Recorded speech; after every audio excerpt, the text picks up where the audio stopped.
जय भोलेनाथ। मित्रों, आज ये मेरी चौपाई की क्रमानुसार यह 5वीं चौपाई है, जो इस प्रकार है।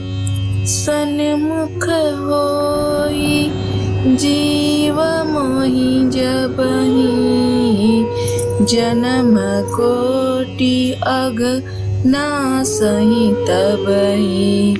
श्री राम जय राम, जय जय राम, सीताराम जय सीताराम। प्रभु श्री राम स्वयं अपने मुख से कहते हैं कि जैसे ही प्राणी मेरे सन्मुख होता है, उसके करोड़ों जन्मों के पाप अपने आप भस्म हो जाते हैं। वाल्मीकि जी तुलसीदास जी कहते हैं, वाल्मीकि जी रामायण में और तुलसीदास जी श्री रामचरितमानस में कहते हैं कि सन्मुख होने का मतलब यह है कि भगवान के प्रति समर्पण हो। यह नहीं कि मंदिर मस्जिद गुरुद्वारे में जाकर मूर्ति के सामने खड़े हो जाएं। अपने मन में प्रभु श्री राम की छवि को स्थापित करना होता है, परंतु इस संसार में किसी को विश्वास ही नहीं है। अरे एक बार भगवान पर विश्वास कर निर्मल मन से उनके सामने खड़े होकर देखिए, वह अजामिल गणिका जैसे पापी को तार दिए तो हम पर भी कृपा अवश्य ही करेंगे।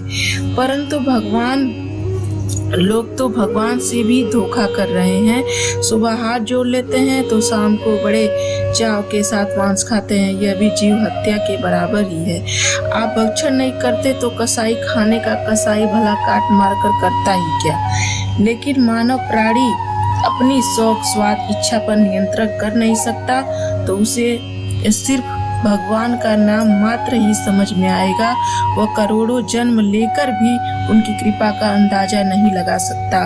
कबीरदास जी अपनी वाणी से कह ही गए हैं कि दिन भर रोजा रहत है, रात हनत है गाय, यहाँ खून व बंदगी क्यों कर खुशी खुदाए। बताइए, ऐसा जीवन जीने से क्या फायदा, जब हम भगवान ने हमें बार बार मना किया है कि जीव हत्या बहुत बड़ी हत्या है।